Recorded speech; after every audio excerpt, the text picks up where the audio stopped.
Good evening, everybody. It's 5:30, so we'll start the meeting. The General Committee meeting of Tuesday, the 10th of June. In accordance with the Local Government Act of 1993, Cowra Council is recording General Committee and Council meetings. Please note that this meeting is being recorded and will be uploaded on Tuesday or Wednesday morning. By speaking at these meetings, you agree to being recorded. Please ensure that when you speak at this meeting, that you are respectful to others, use appropriate language at all times. Cowra Council accepts no liability for any defamatory or offensive remarks or gestures made during the course of this meeting. We acknowledge the traditional custodians on the land on which we gather, the Wiradjuri people, and pay our respects to elders past, present and emerging. I'll take apologies. I have apologies from Councillor Cave, Councillor Kiss and Councillor Watt. I'm expecting that Councillor Speechley will arrive shortly. Would someone like to move that we accept those apologies? Thank you. Thank you, Councillor Downing and Fagan. Thank you. Any discussion on that? Don't write a reply. Put the motion. All those in favour? Thank you. 1.4, the disclosure of interest. Councillors and staff, please indicate in relation to any interest you need to declare. A, what report item you are declaring an interest in. B, whether the interest is pecuniary or non-pecuniary. And C, what is the nature of the interest? Councillor Fagan. I'd like to declare an interest, a non-pecuniary interest in development application number 10/2024.27, the Lachlan Street development, and as my husband is a chair of the Parish Finance Committee. I'd also like to declare an interest in 5.4, the development application for 42 Chardonnay Road, Cowra, as I live next door. I'll be leaving the room for both of those matters.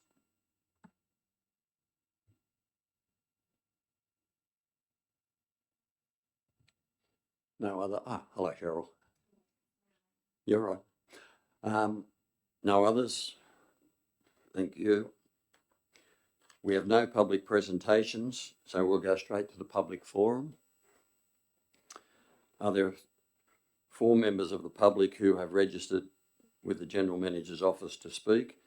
We have Donna Reigate on behalf of St Raphael's Parish, Mr Richard Sinclair, who will speak on item 5.1, the development application on 2 Lachlan Street, and we have also Mr Craig Jeffries, who will also speak on the same DA. And lastly, we'll have Alison Rutledge, who will speak on item 4.1, donation Woodstock and District Progress Association. I'll call each speaker by name, and I ask that you introduce yourself and allow time for any council or member of the staff, if they have declared an interest in the item, to manage that conflict, which may include them leaving the room for your presentation. Each speaker will have a maximum of 5 minutes. I'll call Donna Reigate. Thank you very much, Mayor and councillors, for the opportunity to... Got it wrong right from the get-go. I was just saying thank you very much for the opportunity to speak to you this afternoon about this service station proposal. You'd be aware that we made representations in relation to the previous iterations of this proposal, and we still have serious concerns about the proposal. I'm here in my capacity as a member of the Parish Finance Committee, but I'm also here as a person who's got a Master's in Planning, a law degree specialising in environmental law, somebody who chairs planning panels about the place and is part of the Western Regional Planning Panel as well. So I do have some professional expertise in this area. I'd like to thank the council officers for the consideration of the issues we raised in their assessment report. As you know, the first and most pressing concern for us is about safety in relation to vehicles exiting onto Lachlan Street, particularly those who have just used the proposed drive-through coffee facility. We're really worried that these people will exit the site and they'll have hot beverages. They could even have the sun in their eyes. And we think that those risks are really unacceptable, particularly for people who have to cross the driveway from this side onto Lachlan Street between some parts of the school facilities on one side of the road and the facilities that are adjacent to the proposed service station. We think that that is really unacceptable and will put the lives of children at risk. So we know that the report says we're going 28 vehicle trips per hour in peak periods, plus 40 vehicle trips per hour for the coffee facility. There are also going to be delivery vehicles, a heavy rigid vehicle and up to 5 van deliveries every day, waste collection vehicles and refuelling by tanker. Look, I know the report says that the tankers will exit the other way, but there's nothing that makes them do that. So we're worried about all of that. All these things will be happening during school hours and other parish uses. And I know that Mr. Jeffries, in his address to you, will talk to you about some of the heavy usage of those facilities on that side of the road for the school and parish purposes. So I won't labour that point too much. I'll let him get stuck in there. We know that there's going to be a stop sign. We know there's going to be a speed hump and a give way to pedestrians, but we don't think that's good enough. It's fundamentally unacceptable to be having vehicles of that sort of number, vehicles of those varying sizes, with all of those risks, with a whole bunch of small children, more than 100 pedestrian trips across that driveway every day. It's not okay. The other aspects I just wanted to quickly mention, the report writer wasn't sure what our concern was in relation to the storage of underground fuel on the site. Just to clarify that it is about the fact that, hazardous, let's face it, explosive materials are going to be stored right next to a school and community facilities, and no storage of those things in that proximity is okay.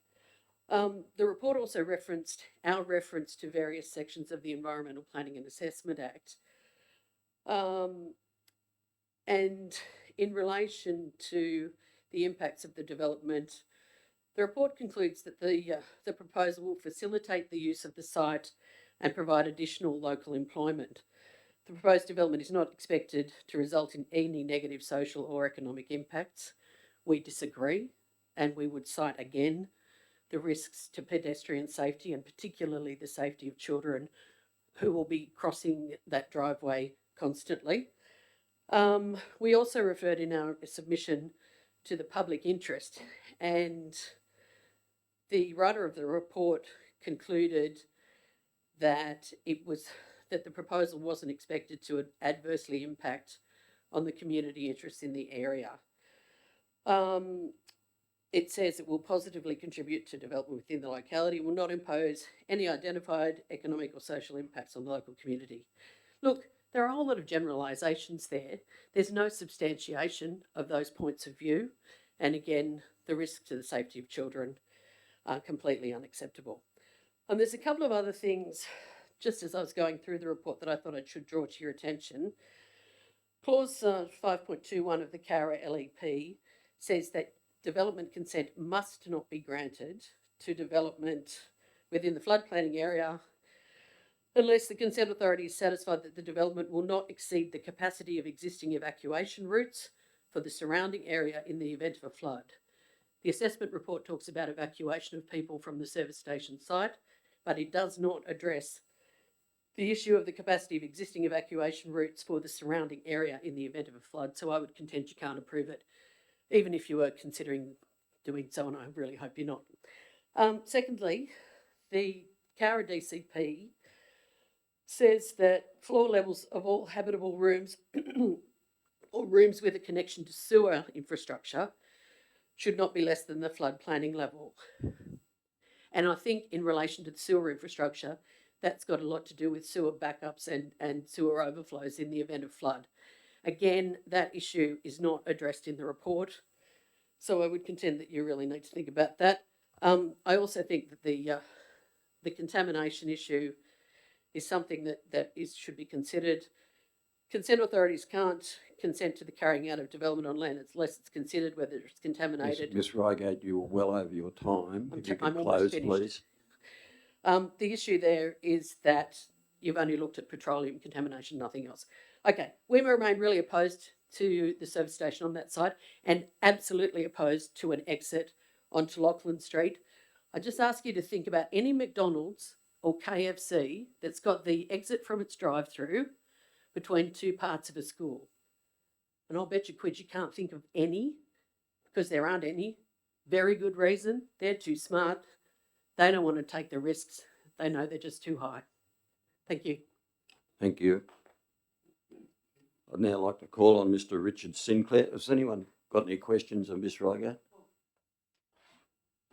I'll call on Richard Sinclair, please. Thank you. My name's Richard Sinclair, or Dick Sinclair, doesn't matter. We've been here before with a similar proposal. This is actually a much better proposal. The biggest issues that we see that council is trying to assess, and that is the exit from the drive-through coffee. Now, I think everybody would accept that the predominant traffic flow in Redfern Street heading this way is going into the CBD. So it makes sense that anybody comes in, fuels up, gets a coffee, would then come out of the site, turn right and continue into the CBD. It's really as simple as that. Now, we only saw the proposed DA conditions on Friday. This morning I wrote to council and critiqued, if you like, the issues that concern us with any proposed DA conditions. The first one simply, there's a reference to 12.5 metre service vehicles. It doesn't recognise the fact that a fuel tanker is a semi-trailer in 99% of the cases. So we just need some clarification on that. Left turn only into Lachlan Street. The real problem we have there is that, as I said, customers are heading towards the CBD, not away from the CBD. One of the documents I submitted to council this morning was a report prepared by our traffic engineer. And the traffic engineer argues very, very succinctly that there is nothing wrong with the proposal to turn right out of the coffee. It meets all of the requirements for Australian standards, and therefore is his view very clearly that it should be approved as such. In the draft conditions, there was also a requirement to significantly decrease the size of the ID sign and price board on the corner of Lachlan and Redfern. We're quite happy to reduce the size, but our preferred size would be 5 by 1.5 instead of council's preferred 3 metres. It's not going to break the deal, sorry. The last issue that we have is the issue of high flow diesel on the site. Now, we've accepted that there will be no high flow diesel on the site. There is, however, a proposed condition that the dispenser that was going to be the high flow diesel should be removed from the plans. We still need a diesel dispenser there, because that dispenser also has AdBlue, which doesn't exist on any other dispenser on the site. So we believe that as a low flow dispenser, that can stay with the AdBlue. I'd just like to pick up on a couple of things that were just previously raised, and that's one issue of fuel storage. Fuel storage these days is not dirty old steel tanks. They're double skin fiberglass tanks.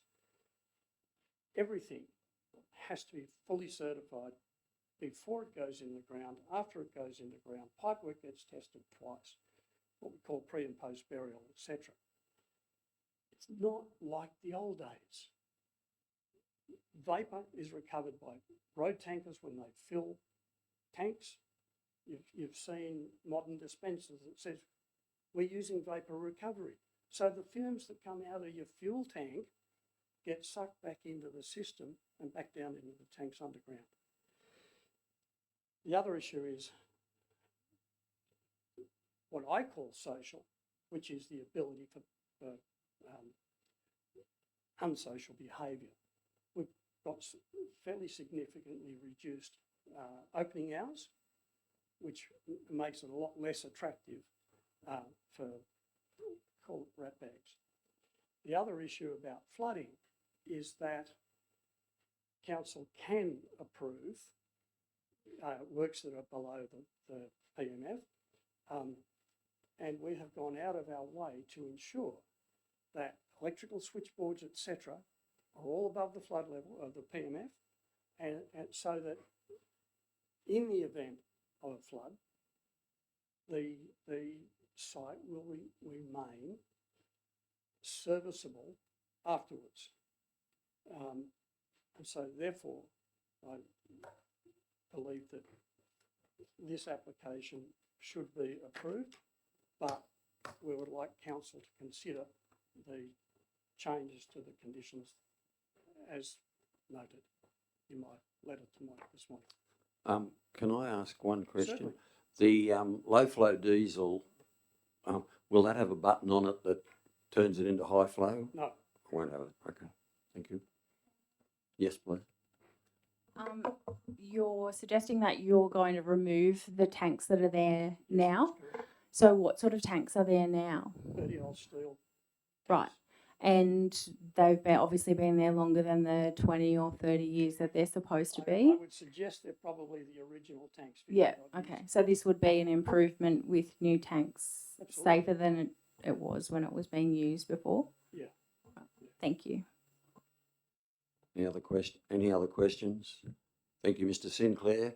I'll Thank you. call on Mr. Craig Jeffries.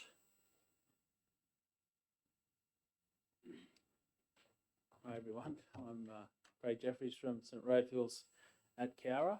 I guess I'm here to talk about the crossing and add a personal lens, I guess, to that. We as a school, we use that crossing regularly, every day. Our high school PDHPE access the oval every day for their practicals. Me personally, I access it 2 to 3 times a day just myself. We're taking primary kids over for playtime and stuff like that. The crossing itself, as it stands now, without any other variables put in there or distractions for drivers, is very risky. In the last 2 years, I've had multiple incidents where cars have screeched, even with a vest on. I'm standing in front of the road. Where the cars are coming down, racing to the lights. Last year we had a car hit up the rear end of another one because they couldn't see myself and 25 kids on a crossing. So the crossing itself is a concern for me. And then you add into coming across a driveway. When we come out of that, onto that other side where the old Dorsey's old shop is, and then we've got to go across another driveway where there's traffic coming out. That adds another variable. It also adds another distraction for traffic that's coming down the hill that they don't have now. And when we're dealing with kids, it's like, it can be herding cats at times. I know that doesn't come into your decision making, but it is safety of children that is my main concern. And am I allowed to ask about the turning out of the driveway? Is it right or left or both? The proposal at this point in time is that any vehicles coming out of the northern side of the service station will have to turn left and go up the hill. Right. Yeah. yeah, and I guess my concern is the crossing as it is at the moment. It's always a risk, even with vests on, and then you're um, adding another variable with traffic coming out of a driveway, and that's another point of crossing where there's no. I mean, who gives way there? I have to wait with kids, or that had more confusion. The hall itself, without the sport that we have, it's used as well. Like if there's wet weather, we're over there using it as our practicals. I'm not sure what the parish timetable is with activities in there, but they also use it. But the kids, particularly at the end of the year when there's presentations and stuff on, and we can't fit everyone in the school hall, we have it there. I mean, and then obviously people that are coming to those events they have to park as well. I don't know if you've ever been at St. Raph's that time of the day at school pickup, just on a regular day, when we're coming back from that oval, and we've got cars parked there everywhere for pickup, and then trying to get across the crossing and people racing to get lights.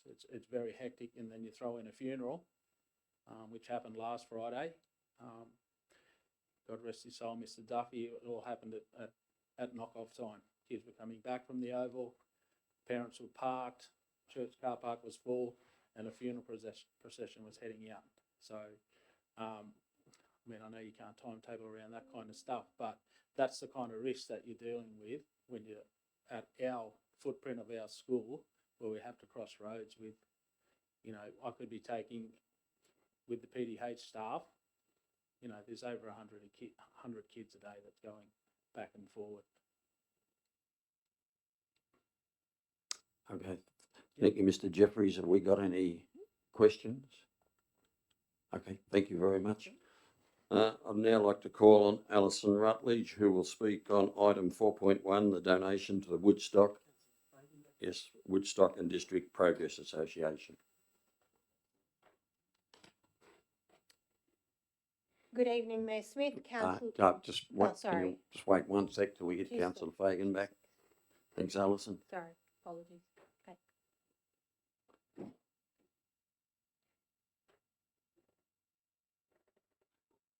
Right. Good evening, Mayor Smith, councillors and community members.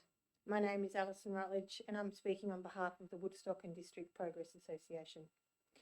We are respectfully requesting a donation or reimbursement of council fees associated with a project that will bring long-term benefits to our region, the development of a primitive campground within Woodstock Showground. As a community group, we've been working hard to enhance tourism, encourage regional visitation, support local business and generally improve all things Woodstock. We are committed to our Village Community Plan 2020 to 2030 and believe we are continuing to achieve our vision. Our group recently secured $20,000 in funding from the RAS Foundation, a great win for our little community. These funds are allocated for the installation of a dump point with septic tank, an upgrade to our water infrastructure to ensure safe, sustainable use of the showground area, and a rainwater tank. This project will bring the campground up to a basic but hygienic standard, meeting growing demand from RV travellers, grey nomads and eco-tourists. This initiative will attract more overnight stays to the Cowra Shire, directly supporting cafes, petrol stations and local shops. It will provide a safe, low-cost option for budget travellers. It will encourage longer visitation in the Cowra Shire, spreading economic impact. It will create a clean, managed and environmentally sustainable facility. This project has the support of the Woodstock community. The Woodstock Hotel and the Woodstock Community Post Office will be assisting with the registration process for campground visitors. Likewise, when amenities are utilised, the hotel has offered its cleaning services. The Woodstock and District Progress Association will be undertaking a licence agreement with Cowra Council for the use of Crown land at a fee of approximately $660 per year, for which we will also be required to carry $20 million in public liability. This has been quoted to us at an approximated $800 per year. These funds will be raised by the community through 2 monthly raffles at the Woodstock Hotel and other fundraising opportunities we undertake, such as our open gardens and trivia nights. Whilst we have secured the installation funding, we are seeking a donation or reimbursement of our council-related fees, which are currently putting pressure on our limited budget, which has all been secured through community fundraising, as mentioned previously. These fees include our DA application, approval costs, inspection charges and fees. The project we are undertaking aligns directly with Council's strategic goals on tourism, economic development and regional livability.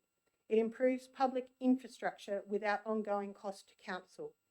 The $20,000 grant we have secured will endeavour to be spent locally, multiplying its impact. Council support through fee relief signals a strong partnership with Woodstock and its grassroots initiatives. This is a low-cost, high-impact request that enables community-led action with proven support. We respectfully ask that Council consider donating or reimbursing the relevant fees and continue to partner with us to improve visitor infrastructure and grow regional prosperity. Thank you for your time and consideration. Thank you, Alison. Any questions of Alison? Thank you. Okay, we'll move on to item 2, confirmation of minutes. Could I have a mover to confirm the minutes of the general committee meeting held on the 12th of May 2025? Councillor Horton. Councillor Wright. Thank you, Councillor Horton. No need to say anything. Thank you. Thank you, Councillor Wright. Anybody else wish to comment? Write a reply. Write a reply. Put the No motion. reply. All those in favour? Aye. Passed. Thank you. 3.1, the readoption of the Code of Conduct and Code of Meeting Practice. Councillor Horton, thank you. Councillor Downing. Councillor Horton. Thank you. Before you do, Sorry. sorry, Councillor Horton, I'll just ask the General Manager to explain exactly where we're up to with this at the moment. Thank you, Mr. Chairman. Just a couple of minor amendments will be required that have been brought to my attention post publication of the agenda. The references in the 3 codes of conduct to the Public Interest Disclosures Act of 1994 should now be updated to the Public Interest Disclosures Act of 2022. And the references in those 3 codes to the Local Government General Regulation 2005 should refer to the Local Government General Regulation 2021. So those amendments will be made. Okay, Councillor so Horton. sorry. Thank you, Mr. Mayor. So some administrative updates to recognise the correct legal instrument, but no real change to the content otherwise of the codes of conduct. So as is referenced in the agenda, this is a readoption. There's been no substantive changes to the codes themselves, and so it's an administrative requirement that they be adopted, readopted, reviewed at regular intervals, and this is what we're doing. So I'm happy to support. Thank you. Councillor Downing. Yes, as Councillor Horton said, it is something that we have to do within 12 months of being elected to a new council. So it covers the code of conduct of councillors, of council staff, of council committee members, delegates, and council advisors, and a code of meeting practice. So it's just like the playbook that we need and we can follow. Happy to support it. Thank you. Anyone else like to comment? I'd just like to say, whilst we re-adopt this and it will become current, Minister Honig has promised a revised version very shortly, but we haven't seen that yet. We've seen draft copies of all sorts of things. Whether they'll eventuate or not, we'll have to wait and see. Councillor Horton, right of reply? No, not required. Put the motion. All those in favour? Aye. Thank you. 3.2, election costs for notation. Could I have someone move that we note? Councillor Horton, thank you. Councillor Wright, thank you. Councillor Horton. Thank you. Yes, as you said, Mr. Mayor, for noting, we had estimated what we thought costs might be. Of course, we ended up not having a full election initially, so our costs were reduced in that instance, but then subsequently, of course, needed a by-election as well. So, and again, costs came in a little under what we expected, but having to run the by-election itself has meant that there's a variation required for the budget. Having the two activities, of course, has cost more than if we just had a full election. But the only other thing I would say, and to state the bleeding obvious, is that elections are, even at a small scale, are an expensive exercise. So going back to one of my original points that I made when I first came into the chamber, we've got some work to do still, I think, on our level of engagement. It'd be great to have way more candidates at the next election than we have spots on council, so that we don't need to go through a second or third activity. Thank you. Thank you. Councillor Wright.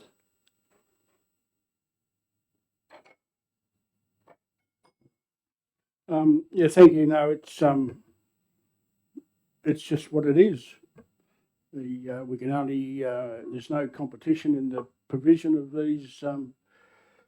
these elections, and we get a quote, and it can change from what it is. And Councillor Horton has clearly identified why we have two expenses, and the cost of democracy is shown with what we had to pay. Thank you. Thank you, Councillor Wright. Anyone else wish to comment? Councillor Downing. I'd just like to reiterate what Councillor Horton said about it would be very good if the community would engage and we could have an election, because $80,000 is a lot of money to pay for a non-election. Thank you. Anybody else? Thank you. Right, a reply, Councillor Horton. Not required. Thank you, Mr. Mayor. I'll put the motion. All those in favour? Thank you. Passed. 4.1, donation Woodstock and District Progress Association. Councillor Horton, Councillor Downing, Councillor Horton. Thank you, Mr. Mayor. I don't think there's very much I can add that hasn't already been very articulately expressed by Alison Rutledge. That was a terrific, very brief but well-timed presentation.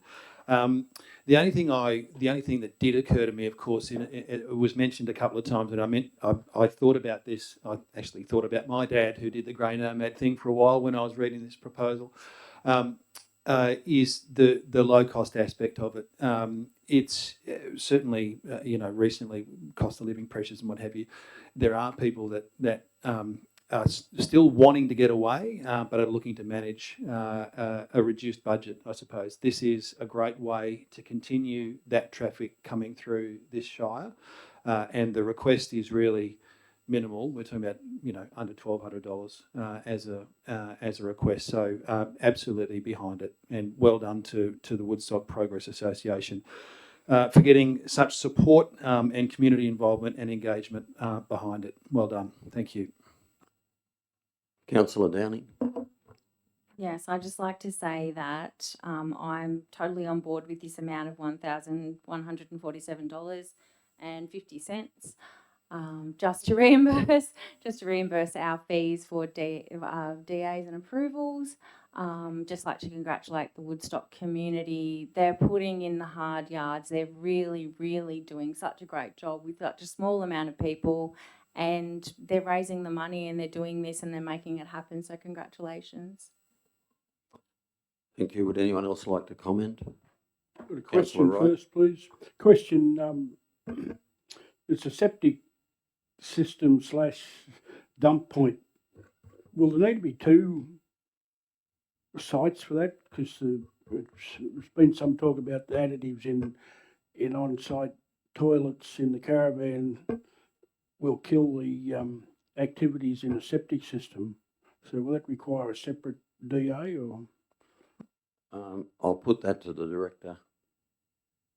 Through the chair, if there were to be two separate sites, they would be subject. They would have to have two approvals to operate and install. So, because they're for two separate systems, the dump point can't be used for normal on-site sewer. So it would be up to the Progress Association as to how they chose to proceed. Thank you. Anybody else? Yeah, like- no, well, I'll make a comment. Yeah, no, I fully support the reimbursement of the fees.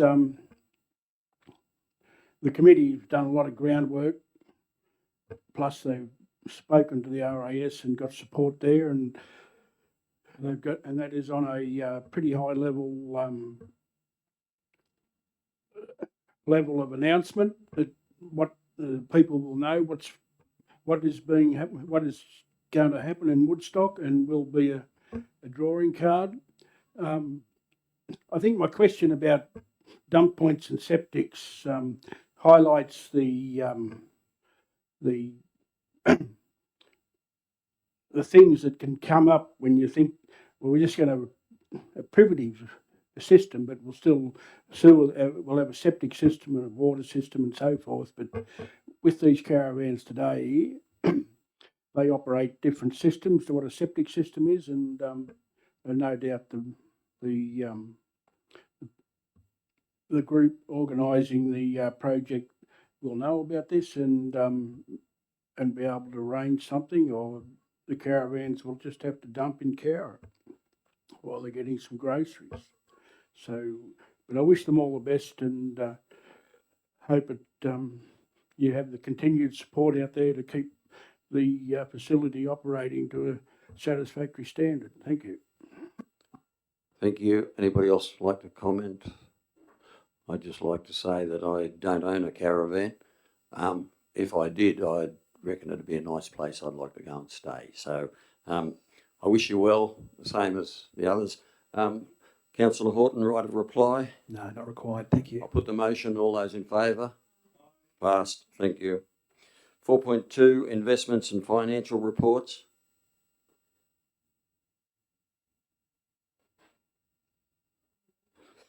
Councillor Downing. Councillor Fagan. Thank you, Councillor Downing. Thank you, Mayor Smith. Just to say that we get this report each month, so there's no real surprises in it. Our interest rates are still not too bad, but better than the comparison interest rates, and our investments are doing well. We've got a few loans that have been paid this year, which is pleasing, and we've got a couple coming up again in 2026, which is really good. And I think we always mention rates are coming in, but obviously if anyone in the community is having a hard time paying their rates, please come and see us and we can work around that. So let us know. Thank you, Councillor Fagan. Just to say that this is a good report, and we are well and truly, in a stable condition, not making a hell of a lot of money, but that's not our business. Our business is to run the Shire and to provide roads, rates and rubbish. And I think that waste collection is a big part of that. But I think we do a pretty good job, and this is indicative of how we're travelling at the moment. So it's fine. Thank you. Any other comments? Right of reply, Councillor Downing. Put the motion. All those in favour? Passed. Thank you. Okay, 5.1, development application for number 10.2024.27.1, Lot 1, DP 801755, 2 Lachlan Street. Demolition of existing buildings and construction of a service station with a drive-through facility and internal seating, lodged by D. Kane. The property is owned by Ultra Cowra Proprietary Limited. Can I have someone? Councillor Horton? Councillor Wright, thank you. Councillor Horton?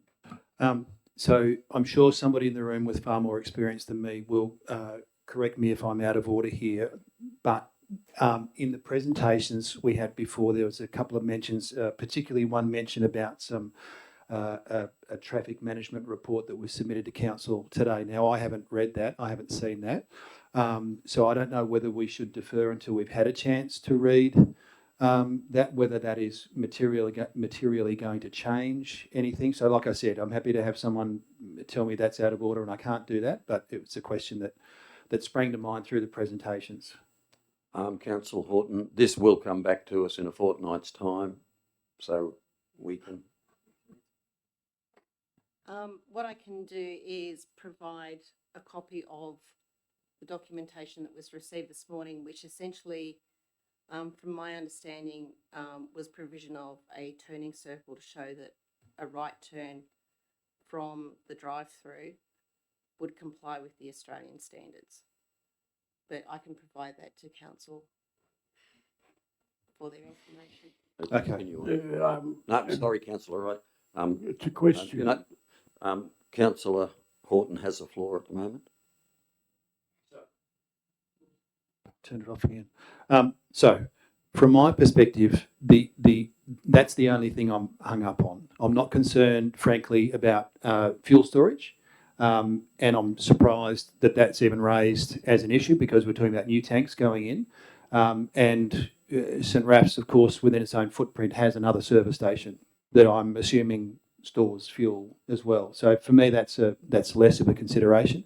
For me, the consideration seems to be about traffic flow. I also have questions about the capacity of heavier vehicles to get up that hill from a standing start.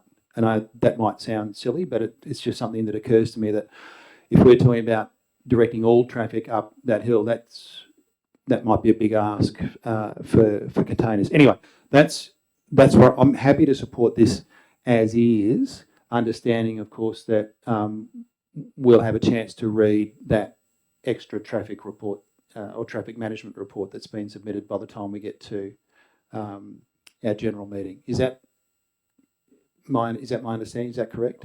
Yep. Okay. Thank you. Yep. Councillor Wright. Yeah, before I start, I want some clarification. You're talking about what was given today as a plan for turning right, coming out of the coffee shop, I presume.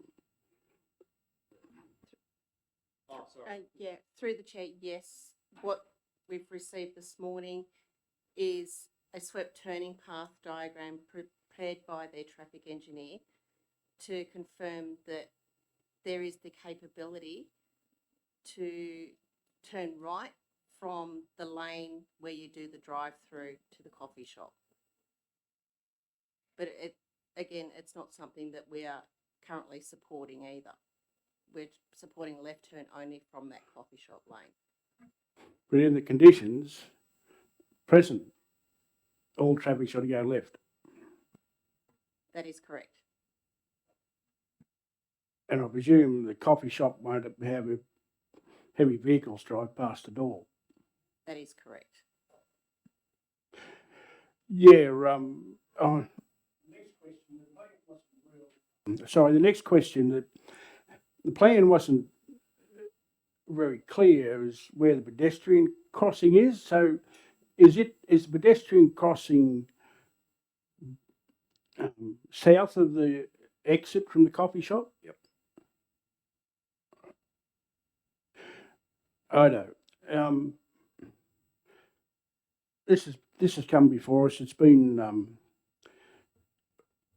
assessed, and it looks like the proponent is trying to get something else added to it, and the objectors just can't see any common sense in it at all. When it comes to driving across the footpath, most major businesses have that problem. The hotel, the Super Cheap Auto, the Cowra Hotel, including the Australian Hotel, service station up in Kendall Street and in the townhouse, they all cross the footpath. If they've got problems with the pedestrian crossing, they might have to look at applying to get it shifted, because it is in a bit of a dangerous area where you just without a service station there, people are turning left out of Redfern Street and going up the hill, and you're on top of the pedestrian crossing as you starts. But this is a difficult one. It's in a town where you think you've got a lot of space, that someone thinks this will be a good area to put a service station with a reasonable amount of volume going through it. and there's guidelines they feel that they're met, and so, and I think, well, if you're in the city or even in Orange, you've got people coming out of service stations over there onto a busy highway and main street. So it's up to the people driving the motor vehicles what they can do. I'm probably offering more advice and support, but the Redfern Street from Lachlan Street through to the Australian Hotel, it's plenty wide enough to have a 3-lane access there that the centre line can be, so they could have a right hand to turn and a left hand turn as well, like both ways. Because they make it difficult when it's as with Super Cheap Auto, they've made it difficult having no right hand turn out of Redfern Street heading west. But in the wisdom, we haven't put a roundabout anywhere where we can, a bit further along, where we can do a turn, legal turn, to come back the other way to get into those shops and this service station, unless they work out you can use the Cowra Hotel and underneath the main bridge as a roundabout. So I'm prepared to support this and let it go. And I think the safety of the children can be addressed in other means, because it appears it's not just traffic coming out of this service station that's upsetting them. We're already getting trouble with traffic from the existing traffic that uses it. And I would have thought if there's a bit more traffic going into it, it could possibly slow the traffic down that's going up and down the hill through the pedestrian crossing. Thank you. Anyone else like to comment? Councillor Downing? Yes, so this, a similar DA has been before us a number of occasions. The property's been sold, and there's a new version, which I agree is a much better version than the last, without the heavy vehicle access and some other modifications that they've made. I don't know if I'm happy to support it. But I think I will support it. There are 57 conditions. I'd be hoping that if we're voting on this, the problems that the developers expressed in their address would still stay the same or very similar. I think that we've got most things covered. Obviously, anybody who's ever been in that intersection at school time or a funeral time, was at a funeral today and it wasn't even school time, and it's a bottleneck. The business has been there, the service station as it was has been there for a very long time. The only change I can see is that it's going to be it's perceived to be a busier service station than it was. The existing business has been there for a long time. So I can't see why we should vote against it. And I think we're all here trying to encourage new business and growth in the town. So I will vote for it. And I would like to suggest perhaps that we do investigate moving that crossing anyway. Thank you. Anybody else? Okay, I'd like to have a say. There is an existing DA on this site that's been approved. I voted against that. This new one, in my opinion, is worse, not better. The old one only allowed delivery vehicles to exit onto Lachlan Street, not fuel trucks, just delivery vans. The drive-through coffee shop will be a lot more volume of vehicles than the delivery vans were in the old one. It's only about 10 metres to that crossing. The traffic turning left on Lachlan Street could go anywhere, but most likely they'll do a U-turn once they get past the first street on top of the hill, so they can get back onto the bridge, because I'm assuming that Mr. Sinclair said most of the traffic's heading into the CBD, so they've got to get back there somehow. Now, I can't see them going up, then going back onto Redfern Street, then coming through the whole dogfight once again. I'm not someone that tries to stop someone running a business, but I just think this is the wrong place to have a service station. The corner is already a congested area without an active service station. And this will only make it worse. That's my opinion for what it's worth. Councillor Horton, right of reply. Oh, sorry, Councillor Can I ask a Speechley. question? Obviously, there's a long history on this DA, and I'm quite new, so I'm just trying to get my head around some of the discussion. So we're talking about heavy vehicles. From what I understand, there's not going to be any heavy vehicles turning left onto Lachlan Street. Is that correct? Unless they've come up Redfern Street and they do a left, which they can do today anyway. That's correct. Yeah. Okay. Thank you. Mr. Chairman, I'd like to move an amendment that this item will be deferred until we see any correspondence that's been delivered to the council today regarding the DA application. I'll speak if anyone wants to second it. If the mover accepts that, we can, Happy to accept that. Yep. okay. In that case, you've got right of reply, Councillor Horton. Could I just flag, Mr. Chairman, my expectation would be if there's information that's coming today, that would form the basis of a report to be included in the agenda for the council meeting. And if that makes any changes to the recommendations from staff, that would be included in that report, just from a process perspective. Just a question. Would that information only be provided to councillors with the agenda to the next meeting, or it could be provided to councillors for the information meeting next week? No, I think it should be provided in the public agenda. Councillor Downing. Thank you, Mr. Mayor. Can I suggest that we may be able to put it on our information meeting just to have a quick discussion about it? About the information, not the DA?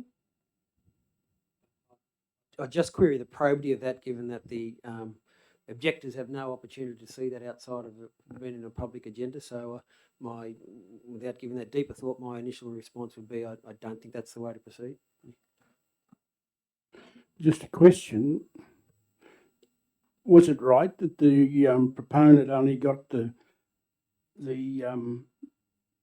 only received the DA report and all the conditions on last Friday? Through the chair, I honestly couldn't comment. I wasn't privy to the information going out.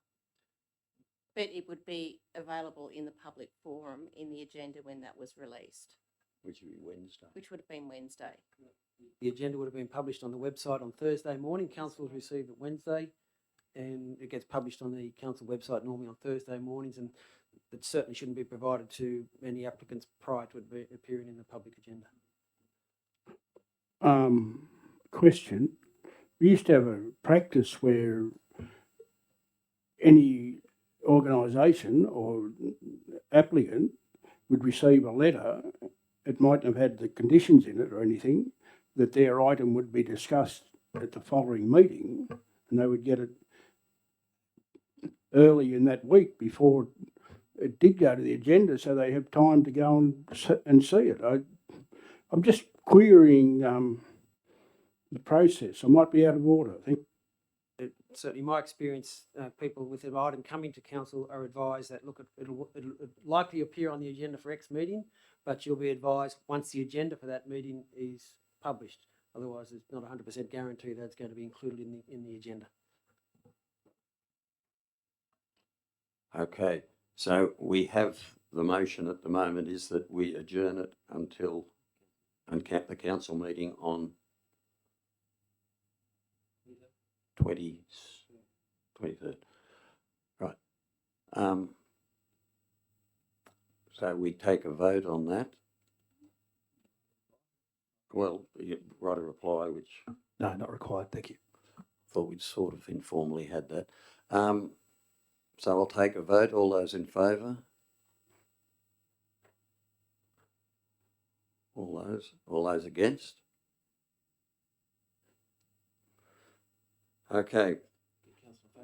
Yes, get Councillor Fagan back in, and we'll do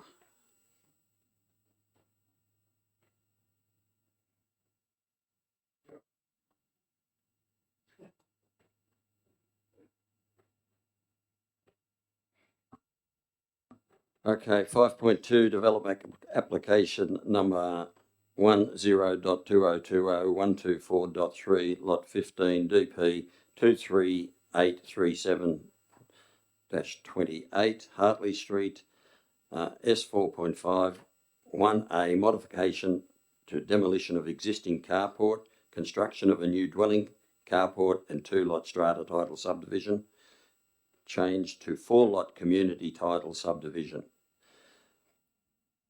Mod 2, lodged by Mr. B. Kilsey. The property owner is MB Kilsey. Someone like to move that we accept that recommendation? Thank you, Councillor Speechley. Councillor Horton, thank you. Councillor Speechley. This application's been before council before when it was approved as a strata title. The amendment, as I understand it, is the addition of 1 lot, which is common garden at the front of the premises. The footprint of the buildings is unchanged in this application, so I'm very happy to support it. Thank you, Councillor Horton. Thank you. Yes. So the footprint of the buildings, as Councillor Speechley said, is largely not going to change. There's a replacement of an existing carport, addition of another carport. But what I think makes it potentially more attractive to potential buyers in the future is the change from strata to community title, which if it was me looking to buy into something like that, would be more attractive than strata personally. But as Councillor Speechley said, the DA has been before council before. Because it's been in front of council before, it needs to come back again, which is why it's here. Thank you. Happy to support. Thank you. Anyone else like to comment? I had a question. They're creating 2 lots, but there's a 4-lot. I can't find it here. There's a 4-lot title or something. There's only 2 buildings, isn't it? Through the chair, there's actually 3 residential dwellings proposed.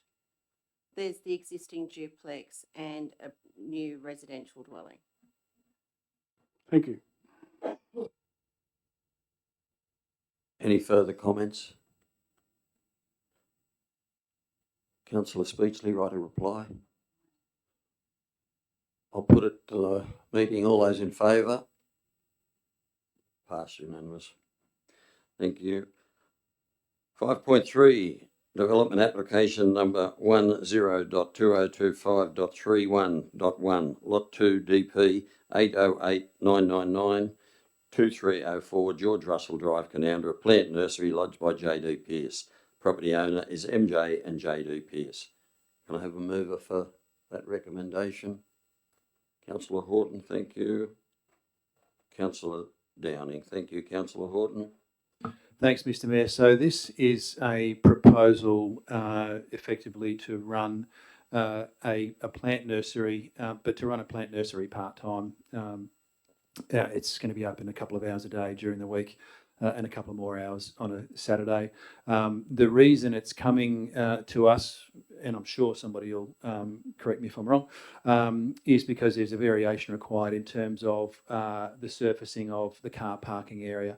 And the reason for the request of the variation is the fact that it's going to be only open a couple of hours during the day. It's not going to be significant amounts of traffic coming in and out. So they're talking about using blue metal over gravel, which I think for the amount of traffic that's going to be coming in and out of a place that's open 2 hours of an afternoon, I think is entirely fine. So happy to support that variation. Thank you.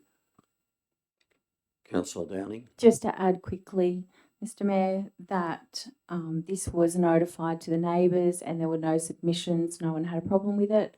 And I agree with Councillor Horton that this is a good enough surface for what they're going to use the car park for. Thank you. Anybody else like to comment? Councillor Wright. No, I support the recommendation, and I congratulate the applicants for actually presenting it to us, because a lot of these things can often start in the Shire, especially when it's on the edge of the Shire, and operate without any planning provisions. So thank you to the applicant. Thank you. I'd just like to say that I'm sure it'll be presented well. I've looked at the existing dwelling and it's a showpiece as you drive past along the road. So obviously the applicant will put the nursery in a similar sort of vein, and I wish them well. Councillor Horton, right a reply? Not required, thank you. I'll put the motion. All those in favour? Passed, thank you.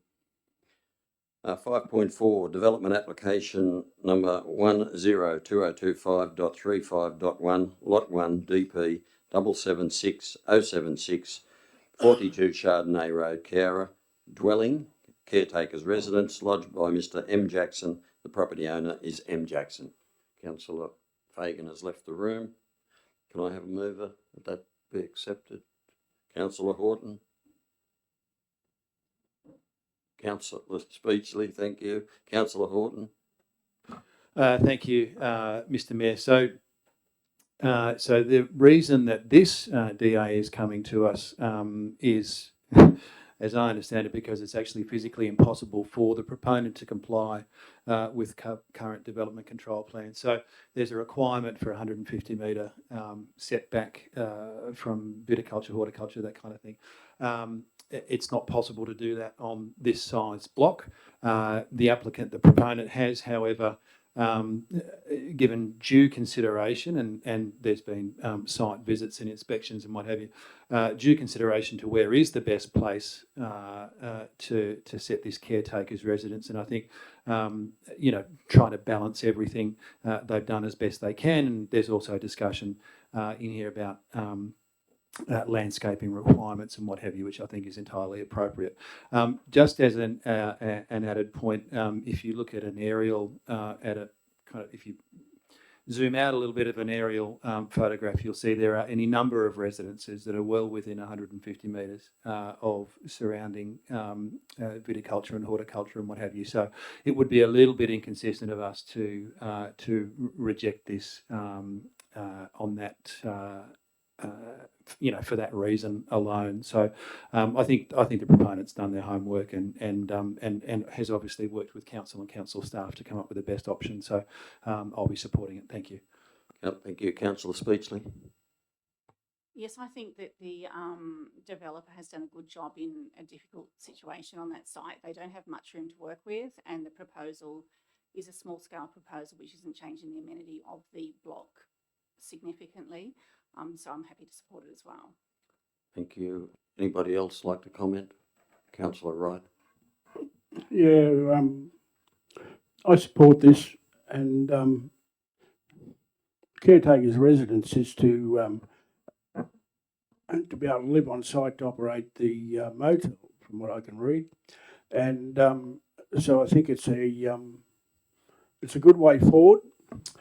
And I've said quite a few times in the 16 years I've been here that the 150 metre setback in an agricultural type area, which this is, you can say it's agriculture. It's got a few vineyards around that haven't been pulled out yet, and large lot rural residential type, or it have a zoning.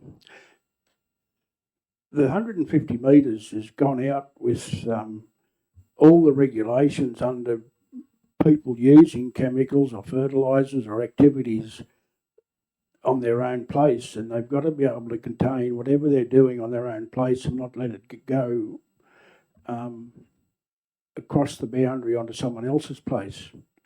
And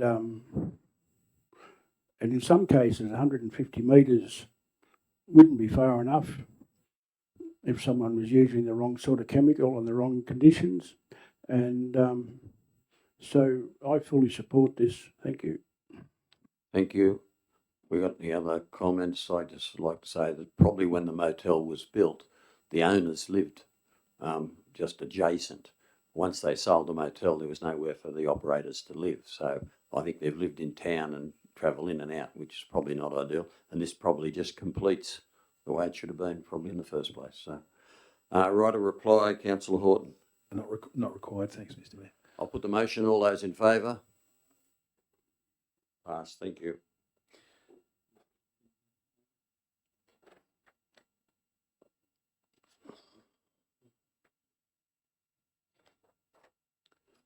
you, councillor Fagan.